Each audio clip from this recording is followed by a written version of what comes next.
Dagon. Autor: Howard Phillips Lovecraft. Estoy escribiendo esto bajo una apreciable tensión mental, ya que esta noche ya no estaré, sin dinero, y al final de mi suministro de la droga que hace que la vida sea soportable. No puedo soportar más la tortura, y me arrojaré desde la ventana de esta buhardilla a la escuálida calle de abajo. No piense que por mi esclavitud a la morfina soy un débil o un degenerado. Cuando hayáis leído estas páginas, garabateadas apresuradamente, podréis adivinar, aunque nunca comprender del todo, por qué debo tener olvido o muerte. Fue en una de las zonas más abiertas y menos frecuentadas del Pacífico, donde el paquete del que yo era supercargo cayó víctima del hidroavión alemán. La Gran Guerra estaba entonces en sus comienzos, y la armada enemiga no había alcanzado su grado de crueldad. De modo que nuestro buque fue convertido en legítimo premio, mientras que nosotros, su tripulación, fuimos tratados con toda la justicia y consideración que nos correspondía como prisioneros navales. La disciplina de nuestros captores fue tan liberal que 5 días después de nuestra captura logré escapar solo en un pequeño bote, con agua y provisiones durante un buen tiempo. Cuando finalmente me encontré a la deriva y libre, no tenía mucha idea de mi entorno. Como nunca fui un navegante competente, solo podía adivinar vagamente por el sol y las estrellas que me encontraba algo al sur del Ecuador. No sabía nada de la longitud, y no tenía a la vista ninguna isla o línea de costa. El tiempo seguía siendo bueno, y durante incontables días estuve a la deriva bajo el sol abrasador, esperando que pasara algún barco o que llegara a las costas de alguna tierra habitable. Pero ni el barco ni la tierra aparecieron, y empecé a desesperar en mi soledad sobre las vastas extensiones de azul ininterrumpido. El cambio ocurrió mientras dormía. Nunca sabré los detalles, pues mi sueño, aunque agitado e infestado de sueños, fue continuo. Cuando por fin me desperté, fue para descubrirme medio absorbido por una extensión viscosa de infernal fango negro, que se extendía a mi alrededor en monótonas ondulaciones hasta donde podía ver, y en la que mi barco yacía encallado a cierta distancia, aunque uno podría imaginar que mi primera sensación sería de asombro ante tan prodigiosa e inesperada transformación del paisaje. En realidad estaba más horrorizado que asombrado, pues había en el aire y en el suelo, podrido, una cualidad siniestra que me helaba hasta la médula. La región estaba pútrida por los cadáveres de peces en descomposición y por otras cosas menos descriptibles que vi sobresalir del asqueroso barro de la interminable llanura. Tal vez no debería esperar transmitir con meras palabras la inenarrable horripilancia que puede morar en el silencio absoluto y la inmensidad estéril. No había nada al alcance del oído, ni a la vista, salvo una vasta extensión de lodo negro. Sin embargo, la misma plenitud de la quietud y la homogeneidad del paisaje me oprimían con un miedo nauseabundo. El sol brillaba desde un cielo que me parecía casi negro, en su crueldad sin nubes, como si reflejara el pantano de tinta bajo mis pies. Mientras me arrastraba hacia el bote varado, me di cuenta de que solo una teoría podía explicar mi posición. A través de alguna convulsión volcánica sin precedentes, una parte del fondo del océano debía haber salido a la superficie, dejando al descubierto regiones que durante innumerables millones de años habían permanecido ocultas bajo insondables profundidades acuáticas. Era tan grande la extensión de la nueva tierra que se había levantado debajo de mí, que no podía detectar el más leve ruido del océano en movimiento, por más que esforzara mis oídos. Tampoco había aves marinas que se alimentaran de las cosas muertas. Durante varias horas me senté a pensar o a meditar en la barca, que estaba tumbada de lado y ofrecía una ligera sombra, mientras el sol se movía por el cielo. A medida que avanzaba el día, el suelo perdía parte de su pegajosidad y parecía que se secaría lo suficiente para viajar en poco tiempo. Aquella noche dormí poco y al día siguiente me preparé una mochila con comida y agua para emprender un viaje por tierra en busca del mar desaparecido y de un posible rescate. A la tercera mañana encontré el suelo lo suficientemente seco como para caminar con facilidad.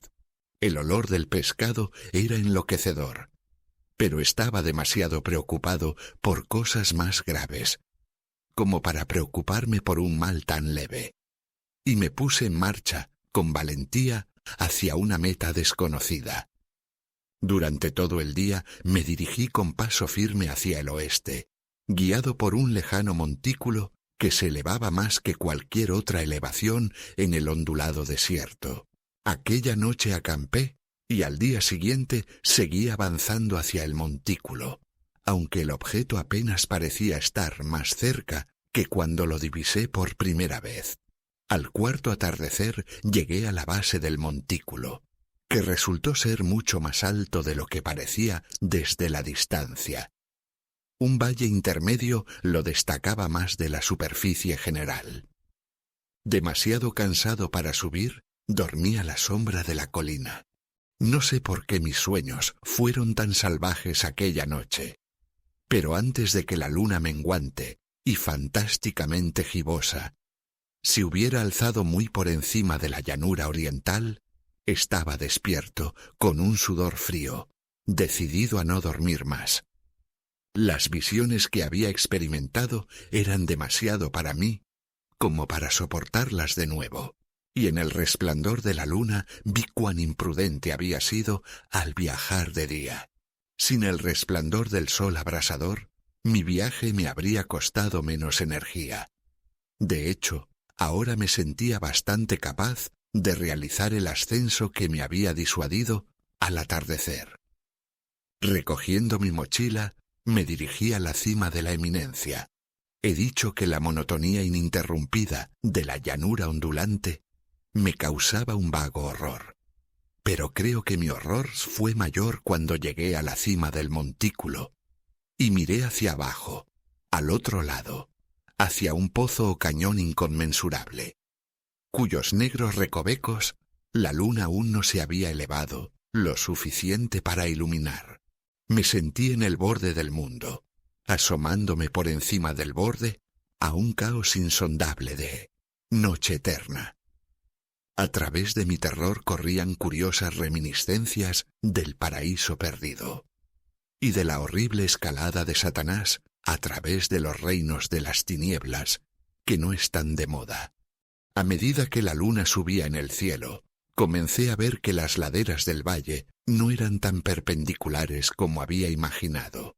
Los salientes y afloramientos de roca ofrecían puntos de apoyo bastante fáciles para el descenso, mientras que después de una caída de unos cientos de pies, la declinación se volvía muy gradual. Impulsado por un impulso que no puedo analizar definitivamente, bajé con dificultad por las rocas y me quedé en la pendiente más suave que había debajo, mirando las profundidades estigias donde todavía no había penetrado la luz. De inmediato mi atención fue captada por un objeto vasto y singular en la ladera opuesta, que se elevaba abruptamente a unos 100 metros delante de mí. Un objeto que brillaba blanquecinamente bajo los rayos recién otorgados de la luna ascendente. Pronto me aseguré de que no era más que un gigantesco trozo de piedra, pero tuve la clara impresión de que su contorno y posición no eran del todo obra de la naturaleza.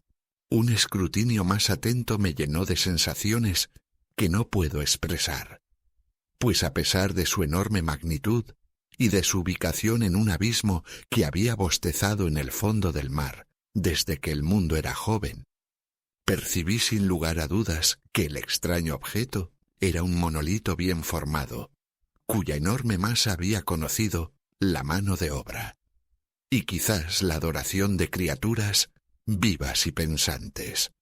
Aturdido y asustado, pero no exento de una cierta emoción del deleite del científico o del arqueólogo, examiné más detenidamente mi entorno y la luna, ahora cerca del cenit, brillaba de forma extraña y vívida por encima de las elevadas pendientes que cerraban la cima, y revelaba el hecho de que una lejana masa de agua fluía en el fondo, serpenteando fuera de la vista en ambas direcciones, y casi lamiendo mis pies mientras yo estaba en la pendiente.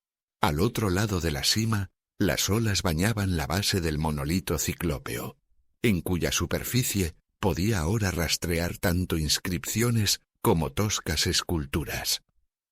La escritura estaba en un sistema de jeroglíficos desconocido para mí, y diferente a todo lo que había visto en los libros. Consistía en su mayor parte en símbolos acuáticos convencionalizados, como peces, anguilas, pulpos, crustáceos, moluscos, ballenas y similares. Varios personajes representaban evidentemente cosas marinas desconocidas para el mundo moderno, pero cuyas formas en descomposición había observado en la llanura levantada por el océano. Sin embargo, lo que más me cautivó fue la talla pictórica. A través de las aguas intermedias, y debido a su enorme tamaño, eran visibles una serie de bajorrelieves, cuyos temas habrían despertado la envidia de un doré. Creo que se suponía que estas cosas representaban a hombres, al menos a cierto tipo de hombres, aunque las criaturas se mostraban como peces en las aguas de alguna gruta marina, o rindiendo homenaje a algún santuario monolítico que parecía estar también bajo las olas. No me atrevo a hablar en detalle de sus rostros y formas, pues el mero recuerdo me hace desfallecer. Grotescos más allá de la imaginación de un Poe o un Bulwer, eran condenadamente humanos en su contorno general, a pesar de las manos y los pies palmeados, los labios escandalosamente anchos y flácidos, los ojos vidriosos y saltones y otros rasgos menos agradables de recordar. Curiosamente, parecían haber sido cincelados de forma desproporcionada con respecto a su fondo escénico, ya que una de las criaturas se mostraba en el acto de matar a una ballena representada como poco más grande que él. Observé, como digo, su grotesco y extraño tamaño, pero en un momento decidí que no eran más que los dioses imaginarios de alguna tribu primitiva de pescadores o marineros, alguna tribu cuyo último descendiente había perecido eras antes de que naciera el primer antepasado del hombre de Piltdown o de Neandertal. Asombrado por este inesperado vistazo a un pasado que va más allá de la concepción del antropólogo más audaz, me quedé pensativo mientras la luna proyectaba extraños reflejos en el silencioso canal que tenía ante mí. Entonces de repente lo vi, con solo un ligero movimiento que marcaba su ascenso a la superficie. La cosa se deslizó a la vista por encima de las aguas oscuras, inmensa, parecida a Polifemo y repugnante. Se dirigió como un estupendo monstruo de pesadilla hacia el monolito, alrededor del cual arrojó sus gigantescos brazos escamosos, mientras inclinaba su horrible cabeza y emitía ciertos sonidos medidos. Creo que entonces me volví loco. De mi frenético ascenso por la ladera y el acantilado, y de mi delirante viaje de vuelta a la barca varada, recuerdo poco. Creo que canté mucho y me reí de forma extraña cuando no pude cantar. Tengo recuerdos indistintos de una gran tormenta que tuvo lugar algún tiempo después de que llegara a la barca. En todo caso, sé que oí truenos y otros tonos que la naturaleza emite solo en sus estados de ánimo más salvajes. Cuando salí de las sombras, me encontraba en un hospital de San Francisco, llevado allí por el capitán del barco americano que había recogido mi barco en medio del océano. En mi delirio había dicho muchas cosas, pero descubrí que mis palabras habían recibido poca atención. Mis salvadores no sabían nada de ningún levantamiento de tierra en el Pacífico, y tampoco consideré necesario insistir en algo que sabía que no podían creer. Una vez busqué a un célebre etnólogo y lo entretuve con peculiares preguntas sobre la antigua leyenda filistea de Dagón, el dios pez. Pero pronto percibí que era irremediablemente convencional, y no insistí en mis indagaciones. Es por la noche, especialmente cuando la luna está gibosa y menguante, cuando veo la cosa. Probé la morfina, pero la droga solo me ha dado un alivio transitorio, y me ha arrastrado a sus garras como un esclavo sin remedio. Así que ahora voy a poner fin al asunto, habiendo escrito un relato completo para la información o la diversión despectiva de mis compañeros. A menudo me pregunto si no habrá sido todo una pura fantasía, un mero fenómeno de fiebre mientras yacía asoleado y delirante en el bote abierto tras mi huida del buque alemán. Esto me lo pregunto, pero siempre se me presenta una visión horriblemente vívida como respuesta. No puedo pensar en las profundidades del mar sin estremecerme ante las cosas sin nombre que pueden estar en este mismo momento arrastrándose y flotando en su lecho viscoso, adorando a sus antiguos ídolos de piedra y esculpiendo sus propias y detestables imágenes en obeliscos submarinos de granito empapado de agua. Sueño con un día en el que se eleven por encima de las olas para arrastrar en sus apestosas garras los restos de la humanidad enclenque y agotada por la guerra. Un día en el que la tierra se hunda y el oscuro fondo del océano ascienda en medio del pandemonium universal. El fin está cerca. Oigo un ruido en la puerta, como el de un inmenso y resbaladizo cuerpo que se arrastra contra ella. No me encontrará. Dios, esa mano. La ventana. La ventana. Fin. Felices sueños.